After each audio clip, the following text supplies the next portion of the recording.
So Stephanie, I have something to show you today. I'm concerned about this. Brace for furry porn. Look at the... Oh! That's not the important part. Look at the description. You're famous, Stephanie. You're so famous. You're being quoted in Leo furry porn now. I mean... You have a house. my question still stands. Why? It's just so fucking funny to me. I'm just like, Steffi's gonna be so happy when I tell her later that she's being quoted in furry porn now. You're an influencer. I'm one of the great writers. I might as well be like Ernest Hemingway now. One of the greats of your generation. I'm so proud. Back to Echo. I lay awake next to TJ, listening to the Jinx's listening to the Lynx's steady breathing. I've been tossing and turning for the past 3 hours, trying to get some sleep, but my mind won't settle. I was just thinking about turning over in your bed and just seeing, like, the Pokemon and having to sleep next to that horrific nightmare. Oh, no. That's significantly worse than finding TJ in your bed. No, TJ is cute. Like, at the very least, like, it'd be like... It's just wide-eyed, just open-eyed, staring directly at you, Jinx. Gigantic mouth that's like bigger than your head. It'd be like turning your head. It'd be like rolling over to find Kirby in your bed. Like, oh, I'd love that. That'd be fine. No, Kirby is a war criminal. Kirby is one of the most violent, horrific characters ever invented by Nintendo. I mean, he does, like... It is kind of fucked up what he does to people. Yeah, I think he has a bigger body count than Wolf O'Donnell, an actual, like, bounty hunter. I mean, you could say Mario's a war criminal then, too. I mean, aren't there a lot of characters you could say were war criminals? At least Sonic is liberating animals, so you have to give him that. Because every time he kills a robot, like, he's saving a critter. I was going to say, Sonic is from the Resistance. Whenever they have to flesh out the narrative, you're like, oh, they're like this guerrilla tactics group that's fighting against an evil fascism. Like, yeah, but like everything they're a genuine resistance group. Results in a save. So like he's actually like the most heroic because he never whenever really kills he breaks anything. a robot, like a bunch of little animals come out. Yeah, like they fall out like they're from a quarter machine. They just sheds like birds and rabbits. They all run away free. I mean, Mario's going around stomping on mushrooms that are just like out there living their lives. Like they're after him. Little Goombas. The Goombas Kirby eats people. Yeah, no, Kirby shows up on different planets. Everyone. Kirby goes to other planets and then like systematically like annihilates everybody, and he impersonates them. He takes all their methods. Yeah, he wears their hats. Listen, welcome audience. We've caught up with 2006 internet humor. Remember when Kirby's scary? Was that a thing that people talk about? Yeah, there's like entire web series that are about like how evil Kirby is. Like Kirby creepypastas? Well, yeah, there is creepypastas, but then there's like I think The Escapist had like a gritty Nintendo live action series, like gritty, but it was like there's like like shitty home movie type stuff, but like I think they had like a paper mache like Kirby that was like the villain of the entire thing because he was just so horrific as a concept when you take him seriously, because he eats people and he wears them. All these are bad things. In JoJo's, there's a stand that's like one of my favorites because the concept is just so fucking horrible. Because he eats you, but it's vanilla ice and cream. Cream is his stand. So it's vanilla ice and cream, which are both band references, but also vanilla ice cream because it's cute. But he like if he eats you, he eats your soul. He has a void in his like he swallows his own legs and he can be like an orb. Or he could be like this big skeleton monster. Yeah. But if he eats you, he doesn't only... Like, you're gone from existence. But not only are you dead, like, your soul is gone. Like... So... This is vanilla ice cream. I wouldn't recommend getting killed by him. Honestly, for sure. But his void traps the souls of his victims. There's a character that gets killed by him, and you're just like... His soul is gone forever. Like, there's not even like a hell for you. Like your soul is gone. So just normal. So Kirby's just that. Yeah. Like there is no afterlife or redemption. There's no heaven or hell. Like you are obliterated. Your soul is obliterated and it's just stuck in this void forever. That's just there. Yep. It's like a black hole. But Kirby's that. Kirby's basically the equivalent of that if you think about it. They look very different. Just thinking about like what it would take for something to naturally evolve to become a Kirby. It'd be like, here's a creature that its hunting tactic is that it will devour its prey whole and then impersonate it so that it can then infiltrate its home colony and family and then devour the rest of its family. Well, it's kind of a combination of like a bullfrog, which you just eat things the way that Kirby kind of eats things, but also like those invasive fungi or those like parasites that take over ants' bodies, cordyceps, and like that makes them walk home and like do stuff for the furthering of their own species. But it's all whimsical and yarn themed, so it's fun. Yay! The whole scavenger hunt has left me with such a bad taste in my mouth. Something about it is especially unsettling, and I've turned it over and over in my mind, explaining it, examining it from every angle, and now I'm sure of it. I saw that fox hanging in the forest after Sydney died. That's why I was there in the first place, and that's why I'd been so sad. I turn over on my side, gripping my pillow in both paws as I stare at the wall, still listening to TJ's soft snoring behind me. How the hell is any of this happening? It's scary, but not because I think Sydney's ghost is riding scavenger hunts or some stupid shit like that. Like what you and I think, because that's what we've been saying. He's called us stupid. No, someone wrote the notes pretending to be Sydney, then planted them around the town for us to find.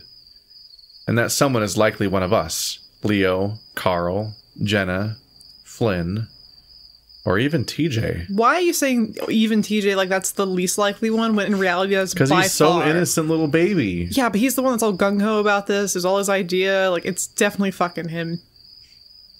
If it's any of them, it's gotta be him.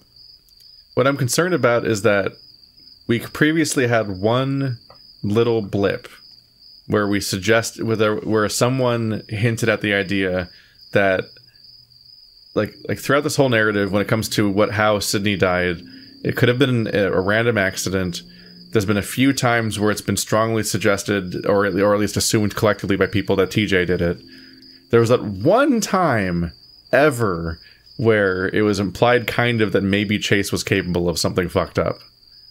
Yeah, and I don't mean him beating on Sydney earlier, but like something else happened like hours and hours ago. Remember, like something like that happened for sure. And now I'm thinking I'm trying to remember the context in which that came up. I don't remember. I do remember something like that. Yeah, and it's like if Chase did something and TJ and if everyone's correct in thinking that TJ knows what happened, even if he didn't do it himself. Because everyone's really convinced that TJ saw it. Like, that's basically... At the very least, they're all sure that he saw it. Yeah. Like, that is kind of not argued about. It was introduced, like, for the first, like, 10 hours or so, our impression of Sydney was basically that he must have died in some horrible random accident, and TJ was the only one who saw it, and that was traumatic, and that's why he doesn't acknowledge it, and it might even be... We even thought at the time that might be why he was, like, kind of infantilized all the time. Because he was, like, just dealing with the trauma there. I'm just wondering, like, what if Chase did something, and what if TJ knows, and that's why he's like leaving these notes specifically ribbing Chase throughout all of them, and why it has that weird like hint at like, there's a few things here going on here. Like, there's the weird hint of like, what I'm trying to say here, the secret that Chase can't keep or whatever. Like this is a secret Chase can't keep.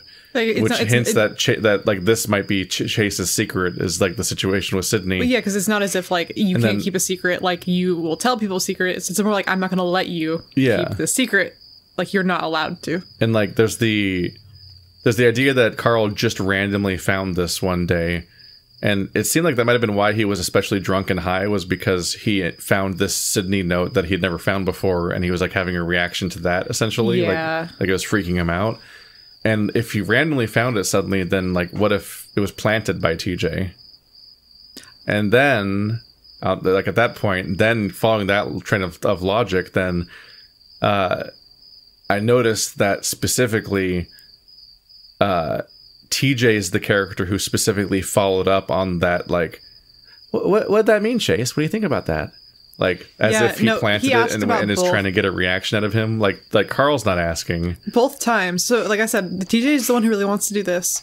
It was Yeah. his idea to actually follow through on doing it. And then both times that Chase was mentioned, he's the one who asked the leading question about like what it was referring to. He does it both times. He did that.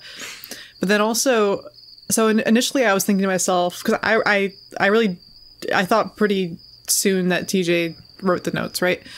But I thought maybe that there was a possibility that he wasn't aware he did it. Like he's having some sort of weird thing. Yeah, you know? but the questions feel but pointed like he's trying to get a reaction out of him. It's that, and then when they asked him to hand over the note, he did it gingerly in a way that made him like he was worried about being caught or something. He was reluctant to hand over the note, and he's also very defensive about the way we find them. It's also consistent with his willingness to just like fuck off and break the law and everything.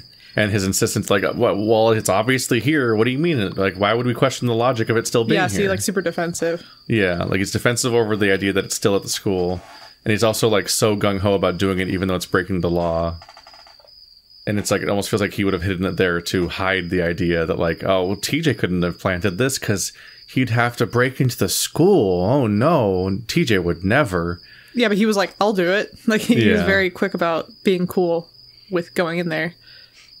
So, the mouse escaped. There we go. Oh, you fucking scared me. Because for a second I was like, well, I was thinking like a mouse, like a real one. I'm like, what? No, I thought you saw a mouse. I just saw the anchor mouse just floating in the middle of the screen, and I wanted to fix it.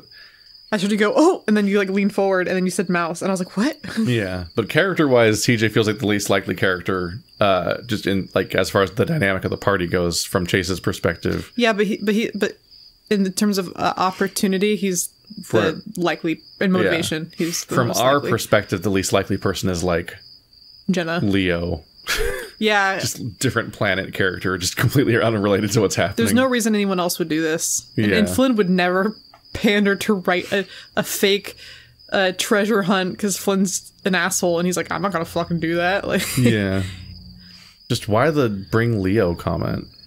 I wonder. I think it was just a joke about it being scary. Maybe Bring Leo because it's scary, haha. Like, Are any of us sick enough to do something like that? And if so, who? I try to remember if I told anyone about that incident in the forest before today, but I honestly can't remember. Apparently my mom had told some people about it. Jenna's parents, for one. thanks, Mom. This should be really private. But I really can't imagine Jenna being among the aforementioned. Whoever's writing them seems to like singling me out, too. Mentioning the forest and how I told secrets. I like how they're just commenting on what we just talked about. Yeah. We're so on top of it. I roll back to stare at the ceiling and start wondering about TJ. He's been acting really strange the past few days. His bright, cheerful demeanor almost completely gone after we started the treasure hunt. I guess it's possible that he's upset enough to do something that's as crazy as this. Maybe it could make him feel like he's connecting to the person he'd watched die over a decade ago. Maybe he did it a long time ago and it's only now that we've come across them. Maybe he can't remember because he buried those memories. Those papers do seem pretty old. But I can't shake the feeling that this person has it out for me in some way. Maybe TJ does. I'm honestly really excited, and I have been, for the potential of the ending of this route. Of what it could be, just what this could all because do. TJ to me, like, I really liked the Leo route. I really liked it was a lot really creepy because there's the whole weird romantic aspect that's unhealthy, and that has a lot of potential. Like that was good. But the reason that this one I have a special interest in is because I think TJ is the person that I find to have the most potential for something really creepy, because I think he's a little fucked up. Like, Yeah. and him being so innocent is something that you could do a lot with. And I feel like he's secretly, because he's been the most kind of nice and normal, I think he's actually the most unhinged. He feels like the most interesting, least telegraphed character to try to unpack and figure out what his deal is. Like, you know most of what's going on with Carl and Leo, like, before the route even splits. Well, and then even Jenna, when she starts talking, you understand her angle a lot, and you're like, okay, Yeah. I get you. I understand why you are this way, and I understand how you're going to react to all this. We know the least about Flynn and TJ. I mean, Flynn's...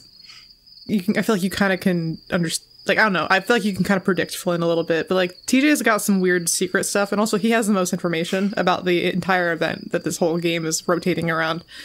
But he's just so far... He's just so back and forth. Like, his relationship with Chase is so touch and go. Like, there's these... We've talked about this during the flashbacks, but there's just these moments where it feels like Chase might be the person he trusts the most in the world, practically, but also he kind of resents Chase in a bunch of these other scenarios. Yeah, and also they keep bringing up the fact that Sydney bullied TJ a lot. Yeah, and Chase seemingly went after Sydney for doing that to TJ. And it's just... There's no clear conclusion to have about these characters and how they feel about each other and what they do about each other. Like, Chase... Especially there's a lot of flashbacks. Some of the other moments, like, he seems to resent TJ and think so little of him and condescend to him, but he also looks out for him in a way that we've almost never seen him do to anyone. Like, it's really mixed. It's really messy. So just it's hard to gauge exactly what their deal is. So, and I just want to unpack that mess. Yeah, no, TJ's got some little dark secrets in there. Like, I feel it. But I can't shake the feeling that this person has it out for me in some way. I think about how Carl was the one to find the first letter. But I almost immediately dismiss the idea that Carl might be involved. He would have no reason to do it. Also, he's not motivated. Unless... The only other person I can even imagine doing this is Flynn. Dude, Flynn's not gonna pander. Like... Yeah. Flynn seems like somebody who could do this whole thing just to fuck with people, but the fact that it's specifically Sydney seems like it would be too disrespectful. Mm-hmm.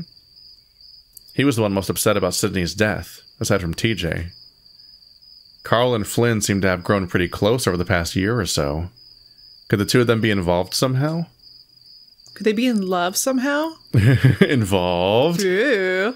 It's pretty suspicious that it would just show up in Carl's basement. Yeah, but if you're gonna secretly hide this anywhere, who's the person who's gonna be the most daft about it? Like, Carl's probably the easiest person to just be like, oh look, easiest to trick him, because you can just go into his house and hide something, and he's so stoned all the time. He's just gonna be like, whoa, I found this thing, dude. You put it down in front of him. He might not remember 2 minutes later to come back by. Be like, he also I found this. sleepwalks and stuff just moves around from his perspective. Yeah, because he's been fucking with things while being a ghost man. Good thing we got him out of his house in this route. Yeah, I'm glad he's with us and not lost or something. I roll back to my side, preferring to stare at the wall. I don't like suspecting my friends like this, but this whole thing is messed up on so many levels, and I'm really worried about TJ. Depending on how all this ends, it could make things even worse for him. Considering how Flynn treated TJ at the river, I wouldn't be surprised if it's leading up to something terrible. And on top of all that, there's the insidious way that all the rhymes refer to me. I decide that I'm going to have to do something after we find the next note, depending on what it says. If we even find it at all. I'm hoping that we don't.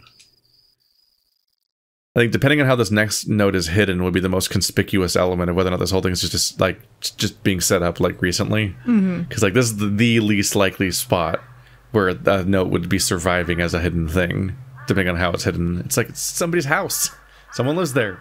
Yeah, it'd be really hard to justify finding that. I mean, people renovate houses. Like, this person's inevitably going to be like, you want to what? You want to look in my daughter's room or something? Like, because it's probably the kids' room. Fucking creep. They probably have kids. You know, it would be... I do see a lot of posts about people doing weird things to their house for people to find it later, which I think is super funny. Like, putting a bunch of, like, carving a bunch of, like, satanic-looking things on your floor and then covering it with, like, carpet. So whenever they pull it up, they're gonna find it, because there's no way they wouldn't. Like, it's how you install carpet.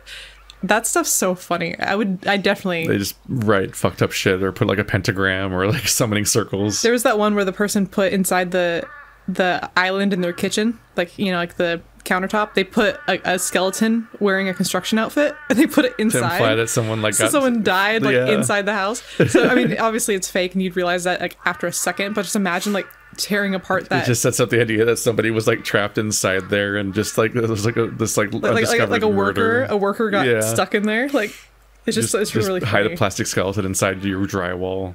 See, like that stuff's great. We should definitely do that. This background's tripping me out because it looks painted for the most part, but something about the mountains in the distance looks like a filter over a photograph. Well, I think it is a filter over a photograph. It's tripping me out. But like all the bushes look so painted, don't they? Like it's too consistent and as an artistic choice to be just like a filter.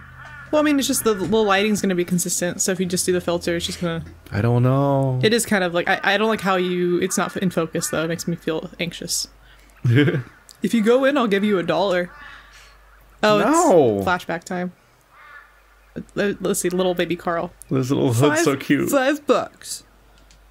No. 10. No. You could buy like 20 candy bars with that money. I'm not going in. All right. Quit yelling. Carl and I swing side by side, synchronizing our legs so that we swing back and forth at the same time. As always, it doesn't work because Carl's so much heavier than I am. The wind feels good on my fur, finally cooling me down after being out in the heat all day.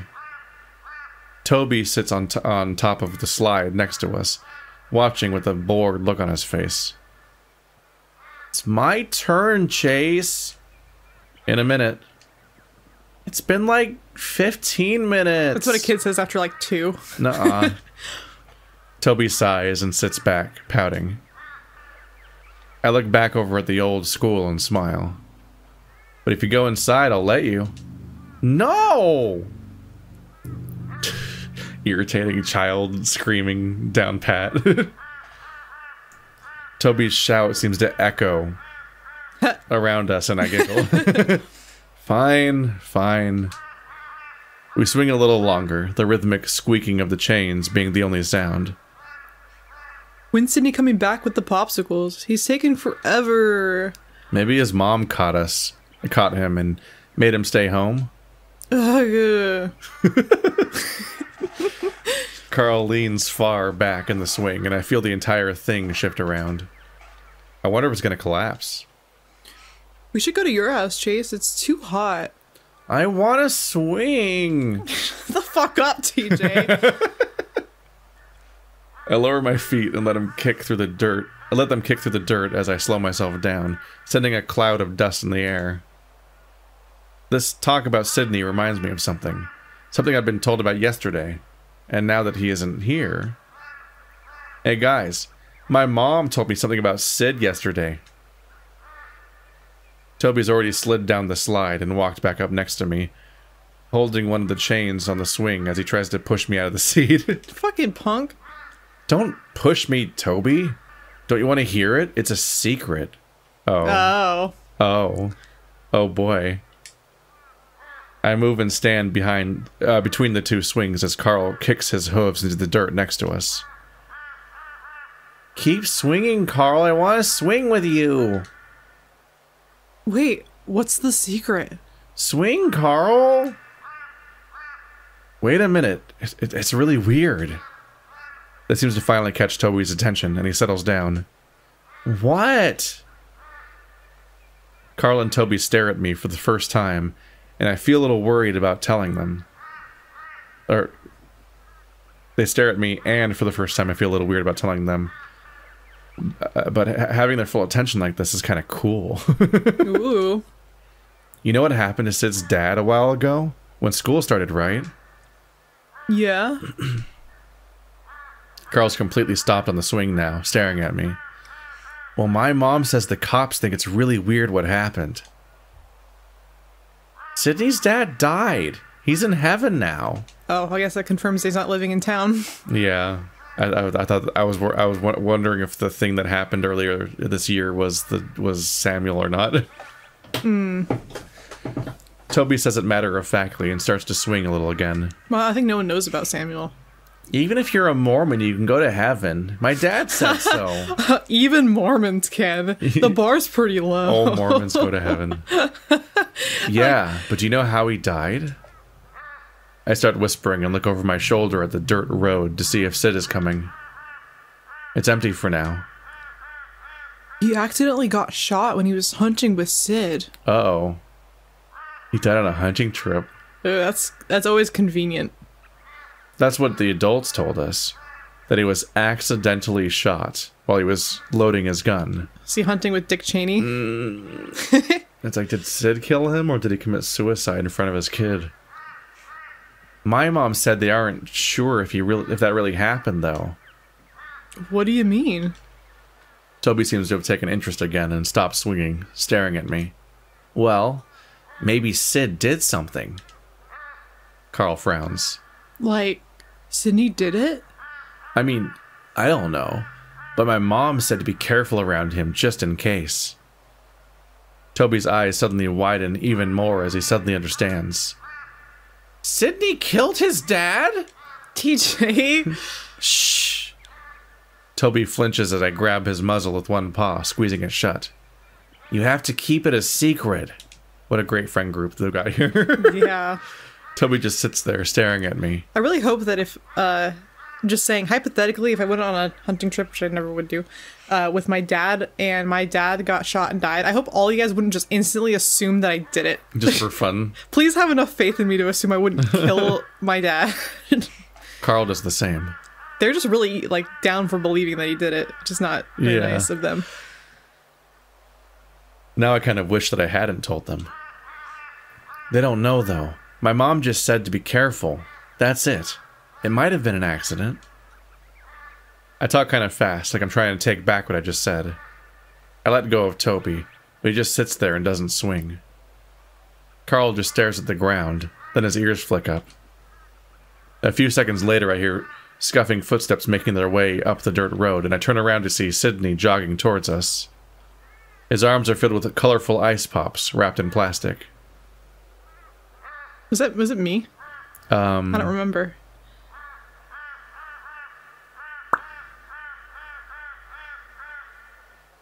I don't remember. Hell, it could be. Hey, sorry. I had to go to the basement freezer to find some. They're super wolf pops. So you can voice adult Look Sydney. at this little dweeb. I'll voice with a flashback skull Sydney. hat. He thinks he's so cool. He wears black. Whoa, he's so rad, and bro. cargo shorts. You can't trick me. You can't trick me into thinking you're cool. Nerd child. You make treasure hunts for fun. Dork. Kick sand in his face. He stumbles up next to us, kicking up another cloud of dust. He stands there for a second, breathing heavily, sweating through his thick fur. Grab one. The three of us reach out automatically and take one of our own. Mine is partially melted already. Blue liquid pooling at the end of the plastic. Sydney frowns at us. What were you guys talking about? Nothing. Carl says it almost before Sydney can finish his sentence. Sydney glares. Yeah, right. What were you saying about me?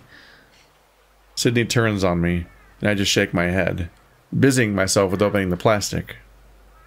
Then Sydney turns to Toby, his glare turning into a smirk. All right, Tobias. You better tell me what you were talking about. I feel my stomach turn, even as I open the package and turn it upside down to pour the sweet blue juice into my mouth. Tell me, or I'm gonna wrestle you. Sydney goes at Toby with his paws up, baring his blunt claws. Toby eyes him for a moment, but once Sydney gets close to the lynx, the lynx twists out of the way, like only a cat can. Don't touch me! Toby hides behind Carl, behind Carl and I as Sydney turns to watch him, lowering his paws slowly. What's wrong?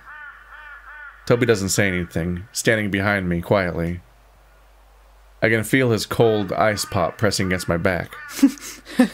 That sounded like lewd if you just changed a couple words.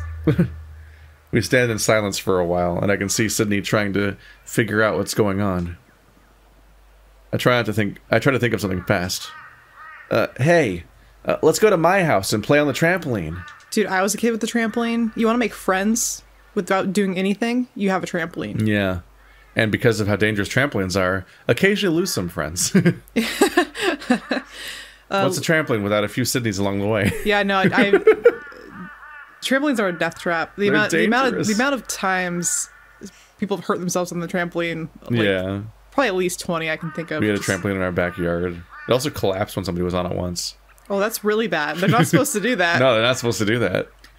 The best thing is if you turn the sprinklers on underneath it, so when you're jumping, the water droplets like bounce with you. Yeah, they shoot through it. Yeah, it's very cool. Yeah. Carl hops out of the swing and starts walking towards the road. I follow him as Toby clings to my side. Sydney doesn't follow, and after a moment I turn back to look at him. He's glaring at me. What? He goes on glaring before throwing his ice pop into the dirt and running past us. You guys suck. He runs up the road and back toward town, disappearing into the bright sunset. He knows. He knows something was up. You can't get away with stuff. You guys are bad liars. Well, kids are horrible liars. Especially when you tell the innocent character that never lies and also is too young to not tell. Process this the same way you are and is now going to react to the person you just accused of being a murderer. Yeah, telling a kid to not tell is like... TJ, just be cool. Be cool, TJ. That's a brave move. Telling that kid. It's not how it works at all.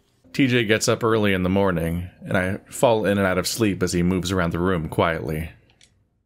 Suspiciously. The shower turns on at some point, and I think I hear Jenna's voice. I fall asleep again, and when I wake up next, I see Jenna in the corner of the room, sitting at a little table and typing away at her laptop. I stare at her groggily until she notices me. Morning. Still tired? It's almost noon. I rub my...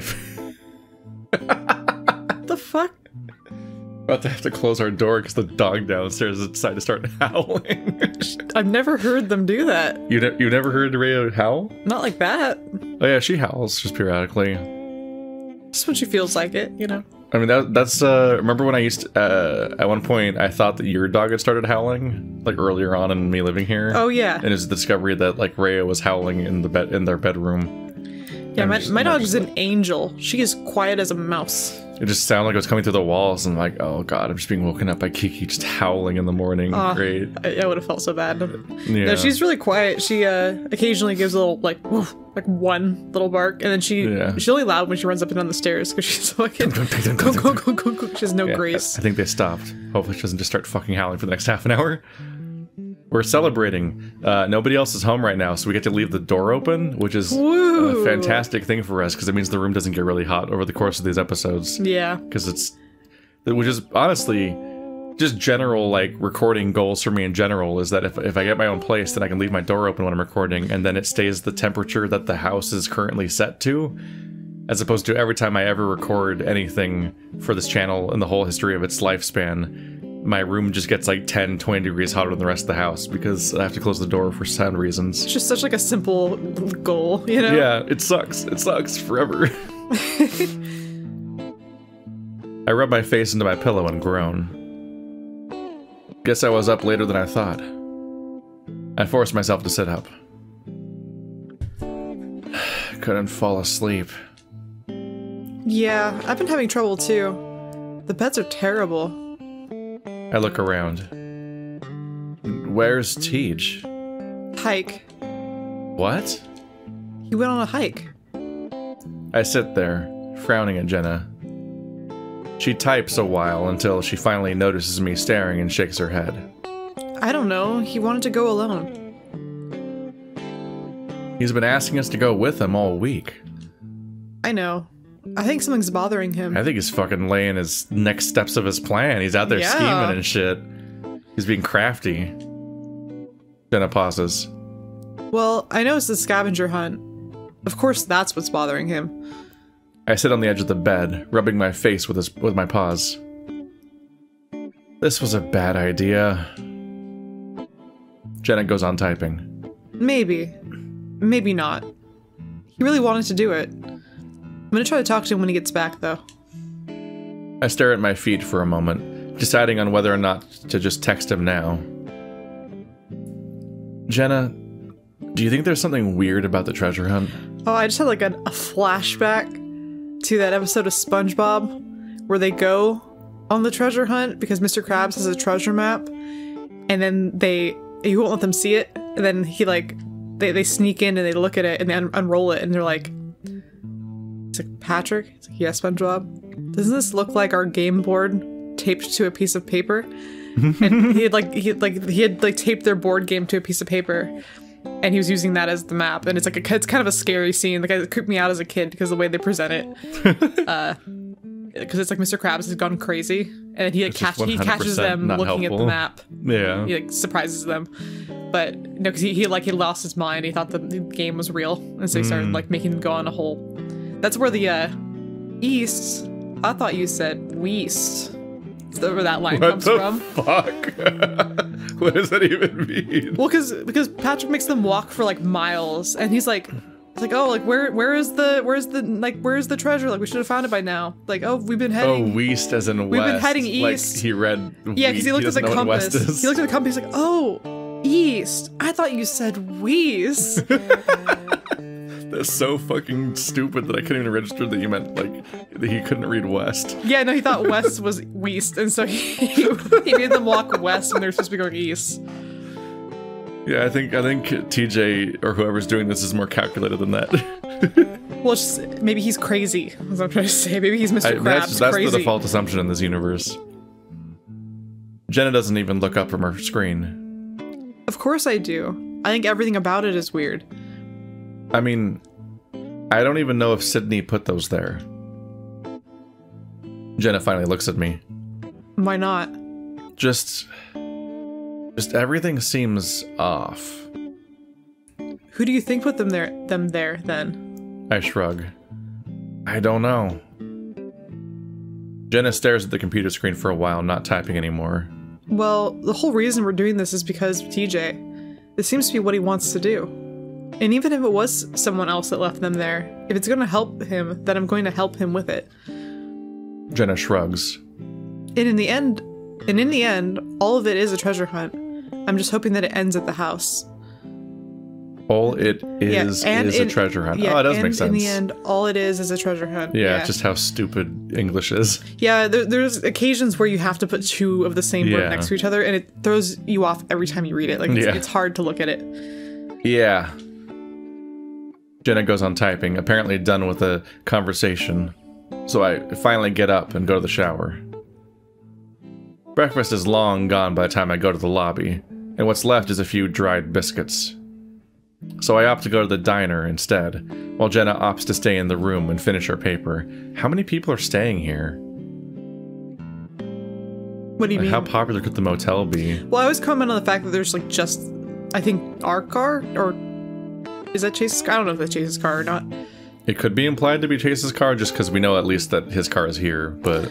Man, the idea of like a town like Echo having a hotel at all is like one of those things where they probably have like one guest at any given time. How do they even stay open? Yeah, I'm just like, how often do you get guests? Why are they staying here? Well, that's why I think and how are you guys out of food? It's just funny to me, like when I see like a hotel in like a town, like the town I grew up in.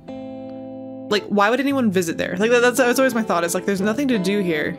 Why are they here? It's not even like a place to do business. Like, I can't justify why you'd be in a hotel here. I mean, I guess it makes sense that you'd have to have a hotel because you're gonna need it. But it's just weird to me to think that someone like is staying at that hotel to be in this like suburbia. You know?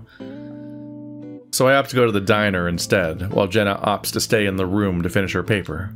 Boring. At least she's doing her homework, Chase. Yeah, Chase. I sit at my usual booth in the corner of the diner, half-heartedly flipping through the menu. Janice comes over to take my order, and my short answers to her pleasantries keep her from being too chatty. Once I'm done ordering, I sit back and look out the window, watching the bright sun bake the hot desert below. I imagine TJ out there on the trail, trudging along the path under the 100-plus degree heat. Aside from worrying about what he might be going through right now, I also worry that he might pass out in this kind of weather. I can only hope he had the right of mind to take along enough water and make sure to cool off like he did to me.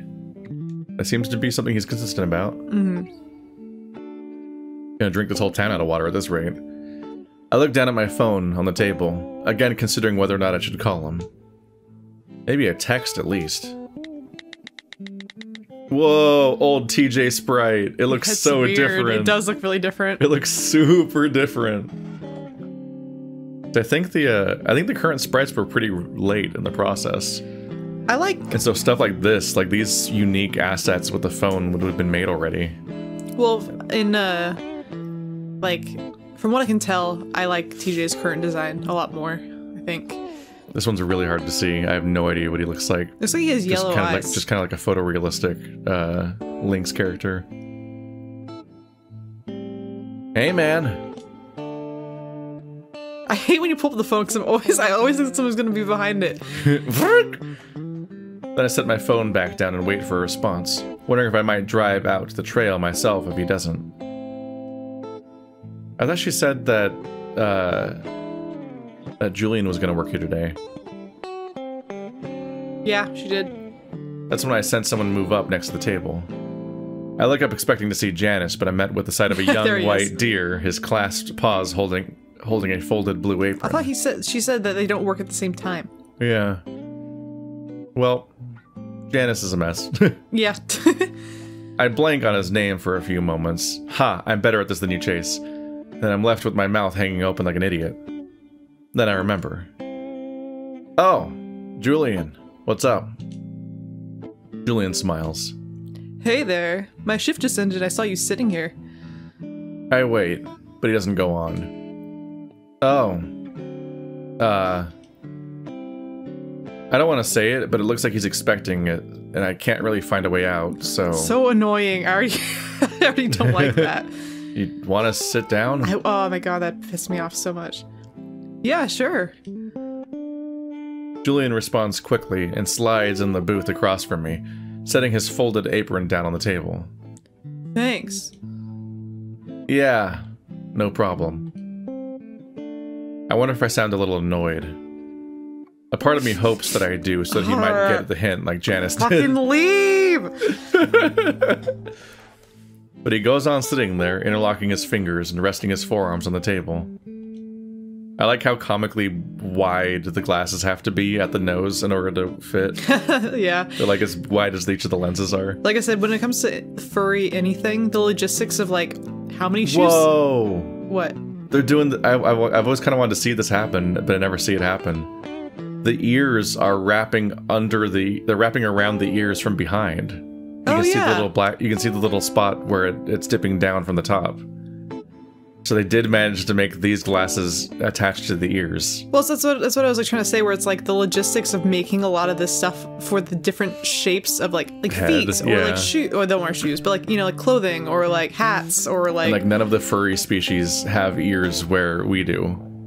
Yeah, and they're all different places they have them too. Yeah. So glasses are just a pain in the ass. There are so many drawings of furries who have glasses and the side things just kind of disappear into their fur on the side of their heads. Yeah, because they're just like... It's clearly under their ears, going nowhere. It just works, don't worry about it. Like at best you can suggest that it's like pressing against their temples and just ends there. That sounds miserable. It's iffy. How are you today? Good. You? Julian shrugs. It's not a good face. I've been better. This job is really starting to wear me out, you know? Yeah, I've had a few like that. Well, the buck seems nice enough. I don't think I've had more than 5 conversations with a guy in my entire life. He was just a regular face that I saw through middle and high school, a part of the background. It wasn't until the last few years of high school that I noticed him and TJ hanging out, and TJ was the only reason we ever briefly interacted. So I'm a bit confused now as to why he's suddenly taking an interest. Yeah? What sort of job do you have? Well, I'm between jobs right now. I'm going to school, but I'll probably stock shelves over the summer like I did last year. So that job wore you out? Well, no, but my fast food job did. The one I had in high school. I kind of like stacking boxes and putting stuff on shelves. See, I think food service jobs are definitely the worst, so I can see why stocking might be a little better. As I try to get a stocking job, and then they're like, nope, you're working in portable electronics. I'm like, cool, talking to customers all day. I wanted to be busy. No, I always, like, want to be in the back room, but I'm just so adorable. They're like, oh, I hated it. You're so good with people. And I'm like, I am, but I don't like doing it. Like, pessimistically, they just thought I was a bad fit, and they was like, I don't know, we'll just recycle this guy, interview him for something else. Optimistically, it's like, wow, I was just so damn charismatic. They're like, you should be a sales associate. But fuck me, I hate being a sales associate so much. Dude, I was the... Never want to do that. I was the merchandising manager and, like, basically the manager of the warehouse, but the amount of customer interaction I still had was just so much, because they're just like... Hi. They just wanted me out there, because I'm just, you know... I thought you just meant customers stopping you constantly when you're trying to work. That too, because that's why that night of the consumer game gives me a panic attack. So they're coming for you when you're trying to... Because I'm like, I'm fucking busy. Yeah. Oh my gosh, okay. You've never had more of a sense of direction than when you played that game. I know, isn't that funny? So the other day, I was at work, and I was putting in a shelf, and granted, these shelves are really heavy, the metal ones, the Lozier shelves, and you know, it's like 33 inches deep, 4 feet across, and they're metal. And you have to put them in at odd angles and pop them into place. And so, like, I was on a ladder holding a big, heavy piece of metal with my arms extended, which is already taking, like, all my strength to do. And the shelf wasn't popping in because it was bent, right? It was during the day. People had the audacity to try to ask me to do stuff. And I'm like, I'm obviously physically struggling and holding this shelf. Like, you're lucky I don't drop it on your fucking head. I'm standing on a ladder. Was it coworkers or customers that were asking you to... Customers. And also they're trying to like reach down around me and like pull stuff out and like look at stuff, and I'm like, is it really dangerous for you? Like, you're under a ladder that I'm standing on with a really heavy piece of metal. Yeah, I feel like people would like chain at other types of stores, because I don't think your store has that kind of stuff. Like, they would like chain off that aisle when that kind of stuff's happening. No, they don't allow that. Nope, you're not coming in here. But yeah, they just don't have the common sense to be like, hey, can you just go ask any other person that works here? I'm really busy. How do you say, fuck off? Yes, please fuck off. Please fuck off. He breaks off as Janice comes back, setting down my chicken sandwich. Oh, you know Chase Julian? A little. I know him through TJ. Ah, well, if you see that boy again, let him know that I'd like to chat with him. I look up, and Janice gives me a wink before bustling off. What does that mean? I decide to definitely not let TJ know. But anyway, I'm going to school too, over at Mesa. And this diner has some seriously flexible hours. Only reason I'm still here.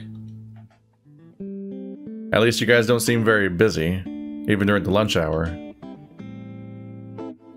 I nod at the 2 or 3 other occupied tables. Yeah, it's a wonder we're still in business. Probably gonna have to close down in a year or 2. That idea actually makes me a little sad. Well, it's like probably the only diner in the whole town. Yeah, everyone should pitch in. Everyone should just move away. Oh. or move in, you know, bring people to town. I don't know. I look down at my chicken sandwich, feeling a bit awkward at the idea of Julian just watching me eat, so I leave it on the plate for now. Go away, Julian. I'm trying to eat, you weirdo. Gosh, this would make me so mad. I guess there's no chicken furries. Julian leans back and looks out the window. So, where's T-Jet? I thought you two were hanging out. I get the feeling that this is the main reason why Julian's talking to me. Yeah, no, that's exactly why he's talking to you. Yeah, he went off on a hike earlier this morning. I slept in. Oh, I see. He still do that a lot? I shrug. I don't know. We've only been here about a week. He does love going on hikes, though. I mean, does he do that At CCU? I stare at Julian for a second before I realize what he's talking about. Oh, no, I don't go to CCU. I'm at Pueblo. Huh. So you guys met up here? Well, I picked him up and brought him here, along with Jenna. But she goes to Pueblo, too. I grow a little frustrated at having to explain everything to this guy. All I want to do is eat. Then go back to the motel and wait for TJ. I see. Well, TJ was my best friend during senior year after you and Carl left. We hang out all the time. After he left for college, we kind of lost touch. Yeah, he's not very active on social media. I'd only seen TJ post a few pictures since he started classes. A few were of him on the college soccer team, and one was of him standing in a prayer circle along with an inspirational quote. Oh, Live, TJ. laugh, love, huh? Oh gosh, please no. But Julian revealing that he was TJ's best friend towards the end of high school cools my exasperation. I suppose he does have a reason to know what TJ might be up to. He was kind of depressed right after graduation, so I've been a little worried about him. Depressed? That surprises me. I've never known TJ to be depressed. Sure, he's been sad before, but not outright depressed as far as I know. Maybe I don't know much about him. I thought it might have to do with graduation, but it went on all summer. Oh, well, if you want to talk to him, I can definitely let him know. I gesture at my phone on the table. I also make a mental note to myself that I should talk to TJ, too, about everything. Julian smiles. That would be great. Please do. I think he must have changed his number after leaving. Okay. I hesitate, then pick up the phone to type out the brief message.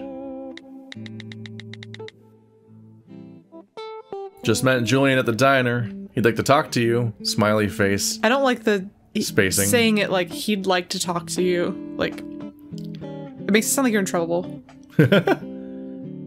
TJ hasn't texted me back yet. How long have you known TJ?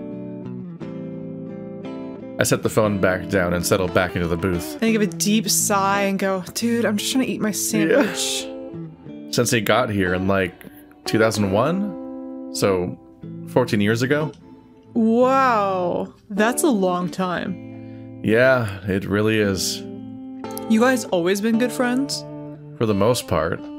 I had times where I was kind of a dick to him, but he's always been a good friend to me. At least you admit it, I guess. I see. Yeah, we all went to the same elementary school, but it wasn't until junior high that I met him in Bible study. Ah.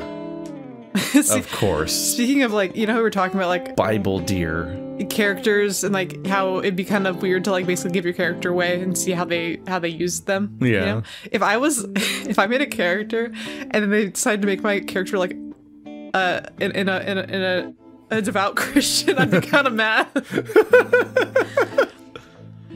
I mean, nothing against the Christians. I just feel like the prayer circle folks that are in that picture and maybe what TJ does is a little bit irritating.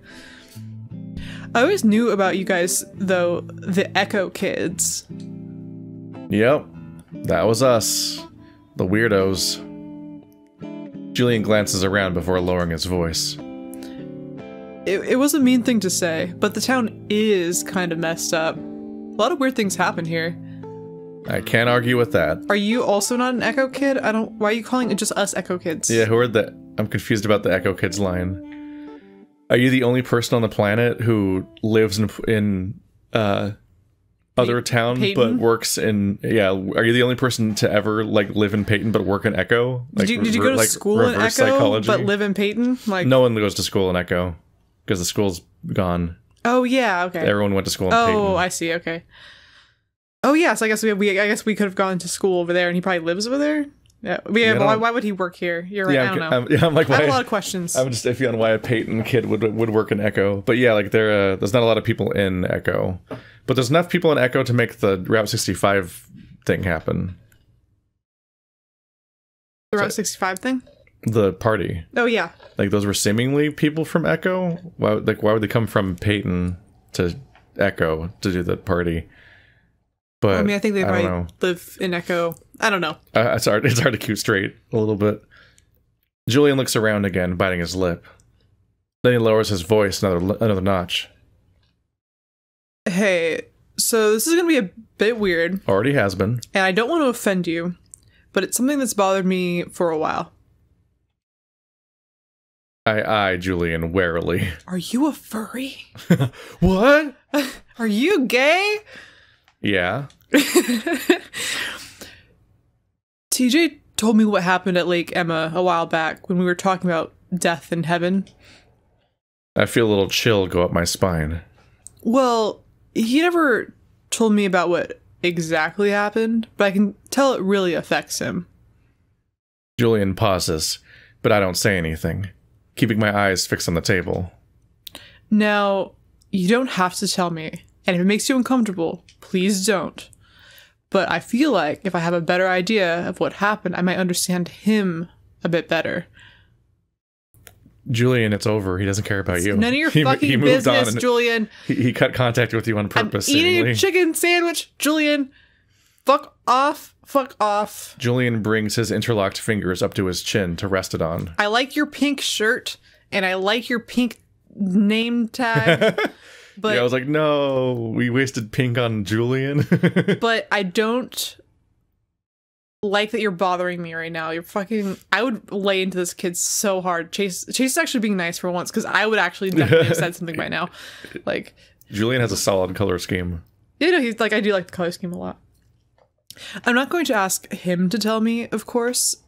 I know it was a long time ago, but I know you can carry stuff like that around for a long time. So if you're not okay with it, please just let me know and I'll change the subject. I'm not okay with it. Go away. Try to eat my chicken sandwich. I'm so mad about this. Haven't even had breakfast yet, Julian. I know you're ending your shift and you've been up for 3 hours, like 8 hours or whatever the fuck. Let me eat my chicken sandwich. Fucking go home. I need coffee. I contemplated for a moment, wondering if the buck is out of line to be asking about such a thing. I decide he isn't. He's one of TJ's best friends, according to him. So in a way, he's sort of connected to it. Yeah, have it be like TJ like barely remembers. Yeah, it's like, oh, I was just being polite. That guy's weird. So I guess he does have a reason to know. Okay, but please don't bring it up with TJ. Like you said, it still really affects him.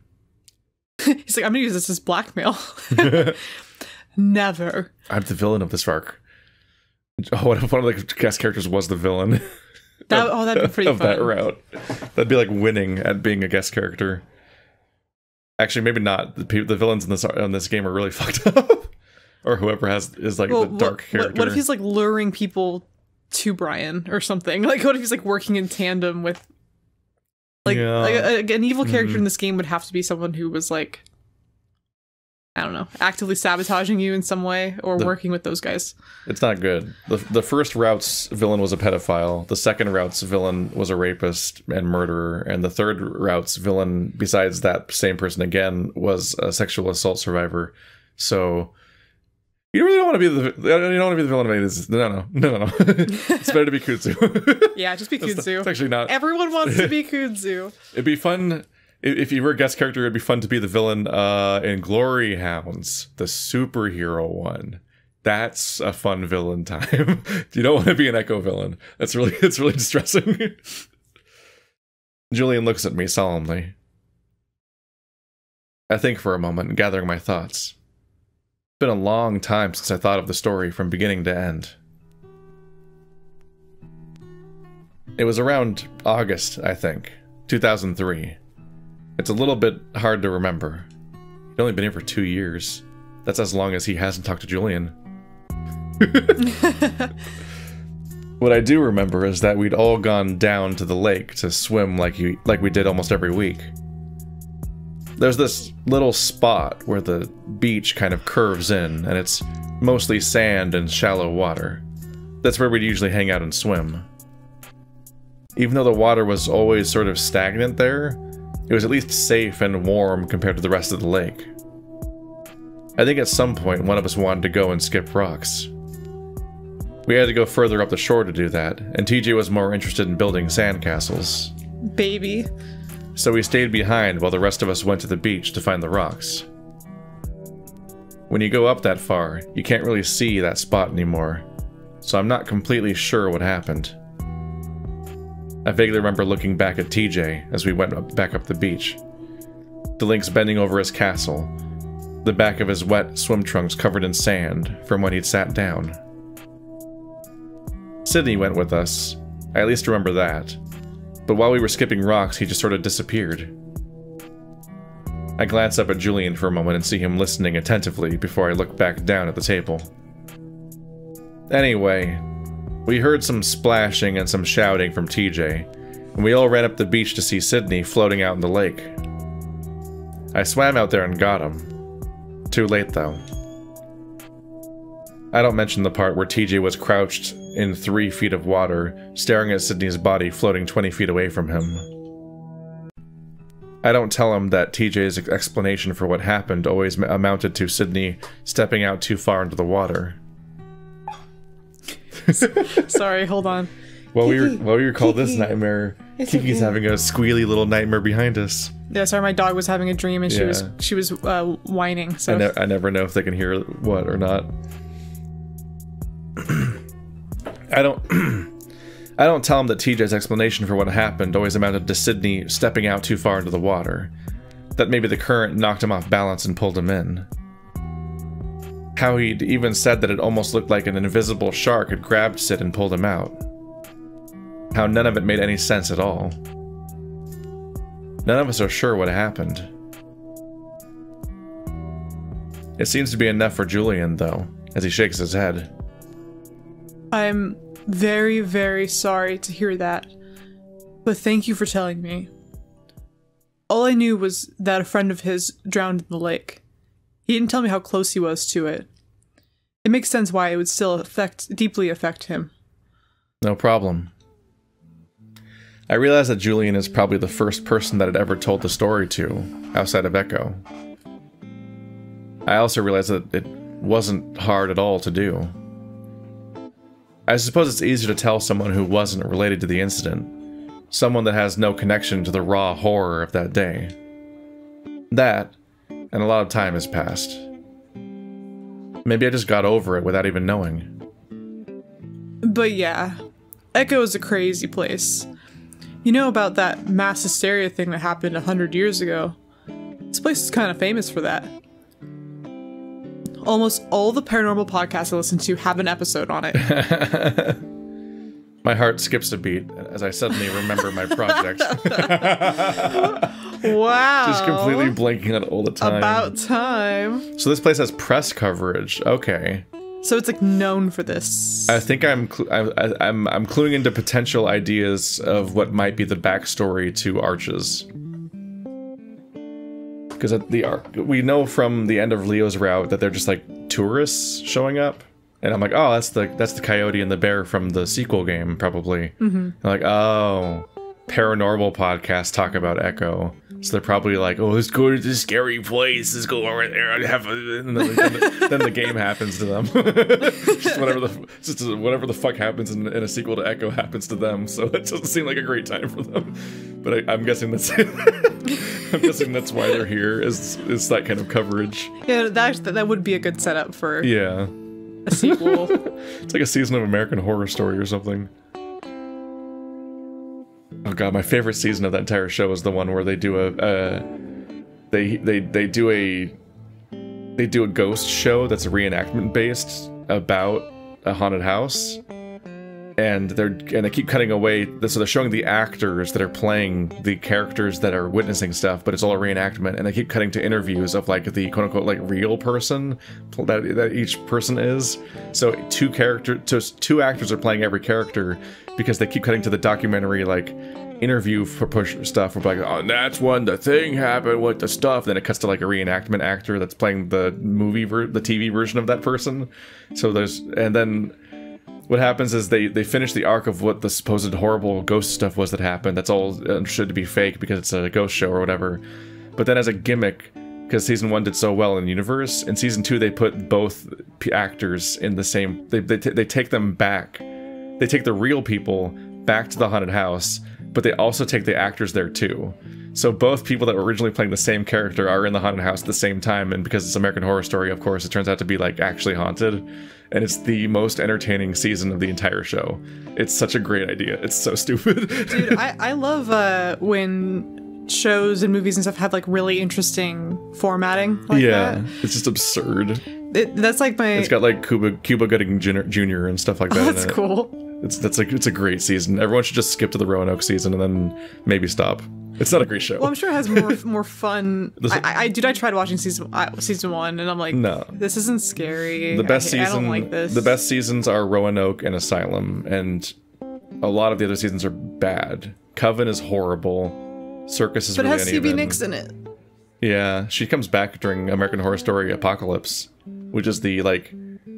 It's like they're like, you know, Marvel's doing this giant crossover Thanos thing where everything comes together. What if all of the seasons of American Horror Story were canon?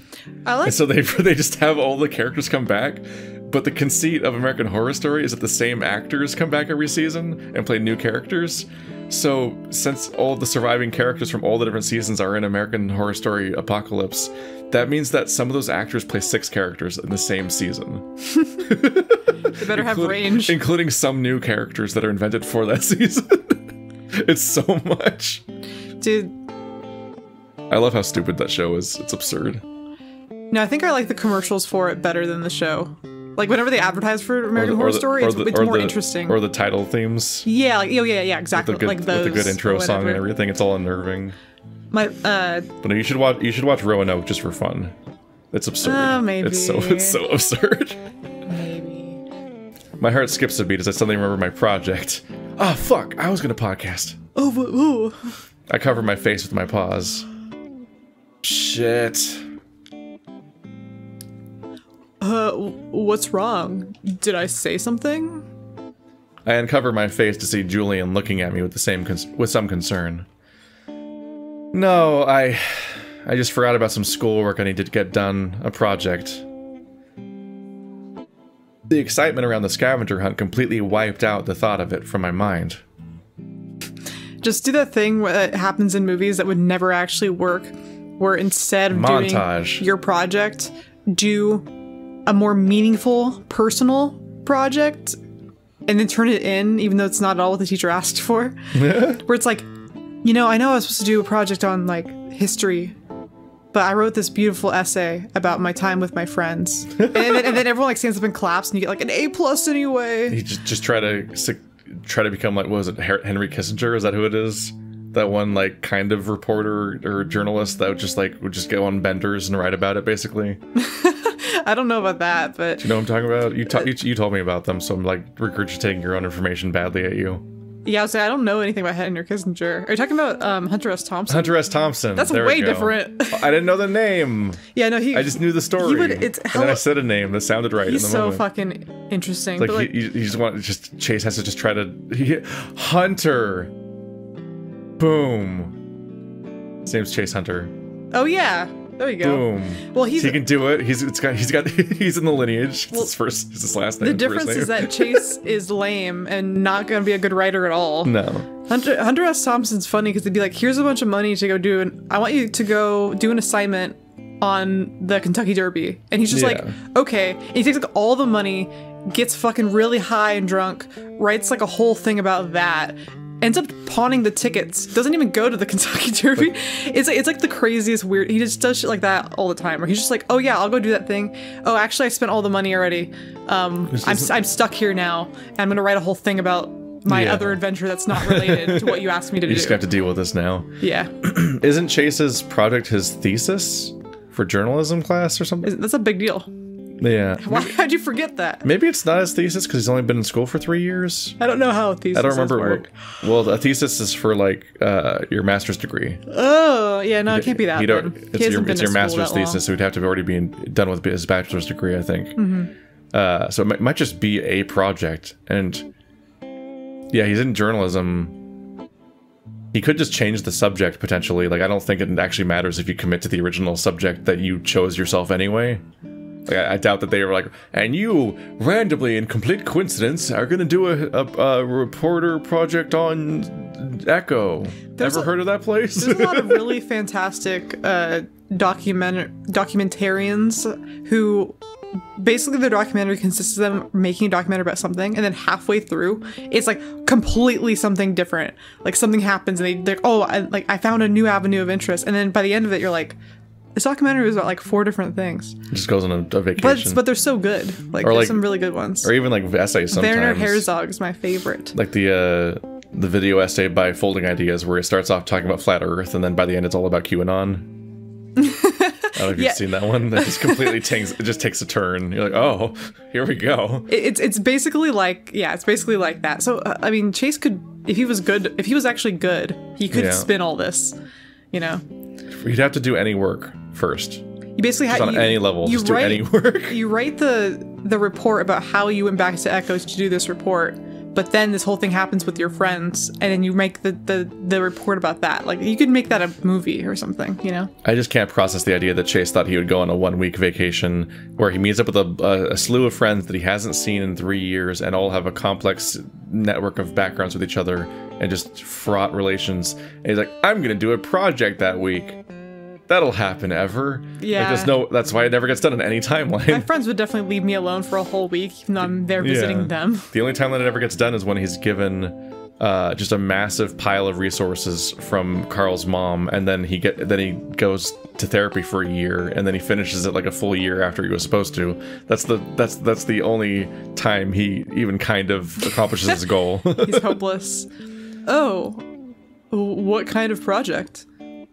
A news report on Echo and that mass hysteria incident. I've barely done anything on it since I first got here. It's Friday. Julian, just give me the name of that podcast, and I'll listen to the podcast, and I'll basically plagiarize it. Yeah. Hey, that's so cool. Do you need help? Desperately. Yeah, you want to do the project for me? His nose is so shiny. I blink, the buck's eagerness surprising me. For the first time, I see him become embarrassed. The skin on the inside of his ears turning a dark red. Sorry, it's something that's always interested me, so I got a little excited. I glance down at my phone and see that I still haven't gotten a response from TJ, so I get an idea. Despite my initial annoyance, I like how considerate Julian was about the whole lake incident. I also want to give him a chance to see TJ before the end of our trip. Well, actually, I've been meaning to get some footage of the mine. No! Or at least the opening, since it's sealed up. No, stay away from there. Bad news, Chase. If you want, we can head up there and get some shots. And at the same time, look for TJ. The trail's in that area. Julian perks up. Hey, that'd be really awesome. Thanks. Do you want to eat that first? I look down at my sandwich, then shake my head. I'll just eat on the way to the motel. Oh, I got my truck. I can drive you over. And there's a bunch of room if you need it for your equipment. Oh, okay. Yeah, thanks. Just let me get a to-go box and we can leave. On the truck. Well, Julian's... He successfully inserted himself into the narrative. Strap in, Julian's here.